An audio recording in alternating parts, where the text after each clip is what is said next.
എല്ലാവർക്കും വിനീത നമസ്കാരം. ശ്രീമദ് ഭാഗവതം ദശമസ്കന്ധം അധ്യായം 42 ശ്ലോകം 32, 33, 34, 35, 36, 37, 38 7 ശ്ലോകങ്ങള് ഇന്ന് നമുക്ക് നോക്കാം. ഈ 7 ശ്ലോകങ്ങളോട് കൂടിയിട്ട് ഈ 42ാമത്തെ അധ്യായം ഇവിടെ സമാപിക്കുകയാണ്. ഇങ്ങനെ ദുർലക്ഷണങ്ങളൊക്കെ കണ്ടിട്ടും കംസൻ പിന്നെയും ആ ദുർബുദ്ധി അഹങ്കാരം കാരണം രാമകൃഷ്ണന്മാരെ വധിക്കാനുള്ള പദ്ധതികൾ തന്നെ ആലോചിച്ചു കൊണ്ട് ഭയമുണ്ട് ഉള്ളില്. എന്നാലും അങ്ങനെയൊക്കെ എങ്ങനെയെങ്കിലും ഈ മല്ലന്മാർക്ക് ഇവരെ വധിക്കാൻ പറ്റും എന്നുള്ളൊരു പ്രതീക്ഷ. അങ്ങനെ നേരം പുലർന്നു.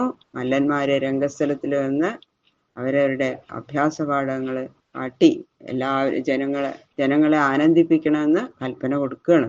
ഓം നമോ ഭഗവതേ വാസുദേവായ. ഓം നമോ ഭഗവതേ വാസുദേവായ. കൃഷ്ണായ വാസുദേവായ ഹരയേ പരമാത്മനേ പ്രണതക്ലേശനാശായ ഗോവിന്ദായ നമോ നമഃ. കോമളം കൂജയൻ വേണും ശ്യാമളോയം കുമാരക വേദവേദ്യം പരം ബ്രഹ്മ ഭാസതാം പുരതോ മമ. ഓം നമോ ഭഗവതേ വാസുദേവായ. ശ്ലോകം 32. വ്യുഷ്ടായാം നിശി കൗരവ്യ സൂരേജാഭ്യ സമുത്ഥിതേ കാരയാമാസ വൈ കംസോ മല്ലക്രീഡാ മഹോത്സവം. ശ്രീ സുഖബ്രഹ്മർഷി പറയണു, ഹേ ഗുരുകുലത്തിൽ ജനിച്ച സത്പുരുഷ കൗരവ്യ എന്നുള്ളത്.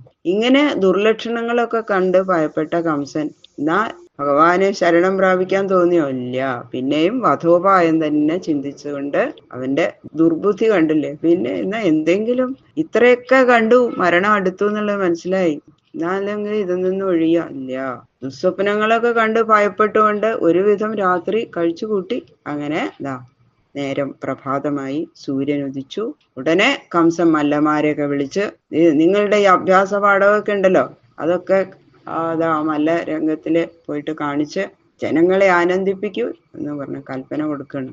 അന്യര് തമ്മിൽ തല്ലണത് കാണാനല്ലേ ചിലർക്ക് അങ്ങനെയാ. ഇത് ഇങ്ങനെ തല്ലൊക്കെ കാണാൻ വലിയ ഇഷ്ടാ. ഗുസ്തി പരിപാടികള് അത് കണ്ടിങ്ങനെ ആനന്ദിച്ച് കൈയടിക്കും. ആനർച്ചു പുരുഷാരംഗം തൂര്യഭേര്യശ്ച ജഗ്നിരേ മഞ്ചാശ്ചാലങ്കൃതാ സ്രഗ്ഭി പതാകാ ചൈലതോരണൈ.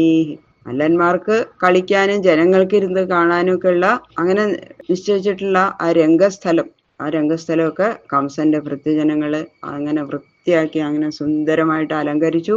അത് നല്ലോണം ചന്ദനവെള്ളം മുതലായിട്ടുള്ള പരിമള സുഗന്ധദ്രവ്യങ്ങളൊക്കെ തളിച്ച് അലങ്കരിച്ചു. കളി ആരംഭിക്കാറായി കളി ആരംഭിക്കുമ്പോ ഒരു കൊട്ടുണ്ട്. അങ്ങനെ കളി ആരംഭിക്കാറായി എന്ന് ജനങ്ങളെ ധരിപ്പിക്കാൻ അഭേരി മുഴക്കി ആ വാദ്യങ്ങള്. പിന്നെ മഹാന്മാരായ ആളുകൾക്ക് ഇരിക്കാനുള്ള ഉന്നത പീഠങ്ങളില് പുഷ്പമാലകള്, കൊടിക്കൂറകള്, പട്ടുവസ്ത്രങ്ങള്, തോരണങ്ങള് ഇതുകൊണ്ടൊക്കെ നല്ലോണം അങ്ങോട്ട് അലങ്കരിച്ചു. കംസൻ തന്നെ ശരിയാക്കുക അല്ലെ. കംസന്റെ രഥോത്സവം കാണാൻ പുരവാസികളെ ക്ഷണിച്ചു വരുത്തുന്നതിന് വേണ്ട ഒരുക്കങ്ങളെല്ലാം കംസൻ തന്നെ ചെയ്തു. ഗംഭീരമായിട്ടൊക്കെ അലങ്കരിച്ചു. എല്ലാവർക്കും നല്ലോണം കാണണമല്ലോ. തേഷു പൗരാജാനപദ ബ്രഹ്മക്ഷത്ര പുരോഗമാ യഥോപജോഷം വിവിശു രാജാനശ്ച കൃതാസനാ. ആ രംഗസ്ഥലത്തിലിട്ടിരിക്കുന്ന ആസനങ്ങളില് മഥുരാപുരവാസികളും പുറത്തുനിന്ന് കുറെ ആളുകളൊക്കെ വന്നിട്ടുണ്ട്. അങ്ങനെയുള്ള എല്ലാ ജനങ്ങളും ബ്രാഹ്മണര്, ക്ഷത്രിയര്, വൈശ്യര്, ശൂദ്രര് നിറഞ്ഞിരുന്നു. ഉന്നത സ്ഥാനത്തില് ഇട്ടിരിക്കുന്ന സിംഹാസനങ്ങളില് രാജാക്കന്മാരും വന്നിരുന്നു. ഏറ്റവും മുമ്പില് രാജാക്കന്മാര്. കംസ പരിവൃതോ അമാത്യൈ രാജമഞ്ജൗപാവിശൽ മണ്ഡലേശ്വര മധ്യസ്ഥോ ഹൃദയേന വിദൂയത.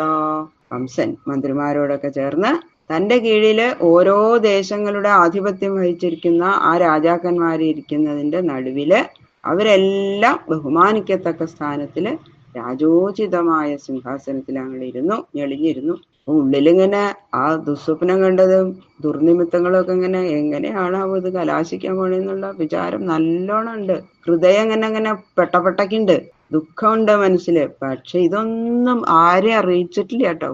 പുറത്തേക്ക് ഇതൊന്നും കാണിക്കാതെ ആ ഭാവത്തെ അങ്ങനെ ഗോപനം ചെയ്തു എന്നാണ് പറയുന്നത്. അങ്ങനെ ഉത്സവ ദർശനോത്സുകൻ, അത് ഉത്സവം കാണാൻ പോകുന്നു എന്നുള്ള മുഖത്തിങ്ങനെ നല്ല ചിരി സന്തോഷം ഒക്കെ കാണിച്ചുകൊണ്ട്, ഉള്ളിലാണെങ്കിൽ പേടി, മഹാരാജാവ് പദവിയിലിരുന്നു. തൊട്ടം കെട്ടേ എന്നൊക്കെ പറഞ്ഞിട്ട്, വാദ്യമാനേഷു തൂര്യേഷു മല്ലതാളോത്തരേഷു ച മല്ലാസ്വലംകൃതാ ദൃപ്താഃ സോപാധ്യായ സമാവിശൻ. ആ മല്ലന്മാരിങ്ങനെ രണ്ട് കൈയും കൂട്ടി അടിച്ച് ഗംഭീരായിട്ട്, അങ്ങനെയാണ് അവരുടെ വരവ്. ഗംഭീര ശബ്ദങ്ങളോട് കൂടിയിട്ട് ആ വാദ്യമേളങ്ങളൊക്കെ ഇങ്ങനെ മുഴക്കിക്കൊണ്ടിരിക്കുമ്പോ അവരുടെ ശരീരമൊക്കെ ഇങ്ങനെ നല്ല നല്ല പട്ടുവസ്ത്രമൊക്കെയാണ് അവര് എടുത്തിരിക്കുന്നത്. അതുകൊണ്ടൊക്കെ ഇങ്ങനെ അലങ്കരിച്ച് അവരവരുടെ ശിഷ്യന്മാരോടും കൂടിയിട്ട് അതുരഹങ്കാരത്തെ ഇപ്പൊക്കെ വന്നേക്കാന്നുള്ള മട്ടില സഭയിൽ അങ്ങോട്ട് പ്രവേശിച്ചു മല്ലന്മാര്. എന്തൊക്കെ ഭഗവാൻ ചെയ്തു ആ കൊച്ചു കുട്ടികള് അല്ലെ, ധനുർഭംഗം, സൈന്യവധം, ഇതൊക്കെ വീരകർമ്മങ്ങളെ ഭഗവാൻ ചെയ്തിട്ടുള്ളതിനെ ആലോചിക്കാനുള്ള ശക്തിയൊന്നും അവർക്കില്ല. അത്ര അഹങ്കാരം വന്നിട്ടുണ്ടേ. ഇതേവരെ അവരെ ആരും തോൽപ്പിച്ചിട്ടില്ല. അപ്പൊ ഇവർക്കാണോ ഈ രണ്ട് ചെക്കന്മാർക്ക് എന്നുള്ള മട്ടാണ് അവരുടെ ആ അഹങ്കാരം ഹൃദയത്തിൽ നിറഞ്ഞതുകൊണ്ട് ഭഗവാനോടുകൂടി യുദ്ധം ചെയ്യാൻ ഒരുങ്ങി വന്നു. ചാണൂരോ മുഷ്ടിക കൂട ശലസ്തോശലയേവച തത ആസേതുരുപസ്ഥാനം വൽഗുവാദ്യ പ്രഹർഷിത. അങ്ങനെ സാധാരണ മല്ലന്മാരുടെ വരവിനെ വർണ്ണിച്ച ശേഷം പ്രധാനികളായിട്ടുള്ള മല്ലന്മാര് ആരെല്ലാന്നും, പിന്നെ അവരെങ്ങനെയാണ്, അവരുടെ വരവ് എങ്ങനെയാ എന്നുള്ളതും ഇതാ പ്രത്യേകിച്ച് വിവരിക്കുക. ചാണൂരൻ, മുഷ്ടികൻ, കൂടൻ, ശലൻ, തോശലൻ, ഇതാണ് 4 പ്രമാണികൾ. അപ്പൊ അവര് വരുമ്പോ പ്രത്യേക വാദ്യഘോഷങ്ങളാ. അങ്ങനെയുള്ള മനോഹര വാദ്യങ്ങളുടെ മുഴക്കം കേട്ട് ആനന്ദിച്ചുകൊണ്ട് അവരും രംഗപ്രദേശത്തിലെത്തി. അപ്പോഴേക്കും ജനങ്ങളെല്ലാവരും ഇങ്ങനെ കൈയടിക്കാൻ തുടങ്ങി.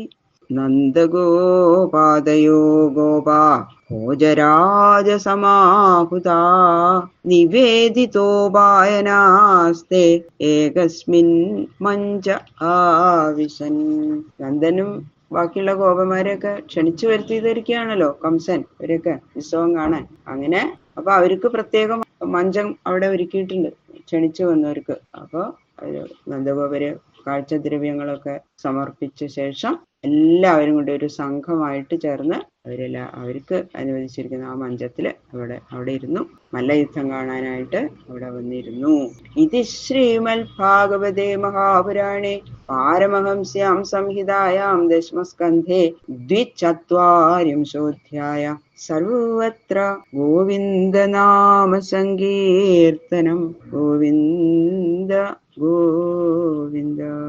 ഈ 42-ാമത്തെ അധ്യായം ശ്രീകൃഷ്ണ ഭഗവാന്റെ ശ്രീപാദങ്ങളിൽ സമർപ്പിക്കുന്നു.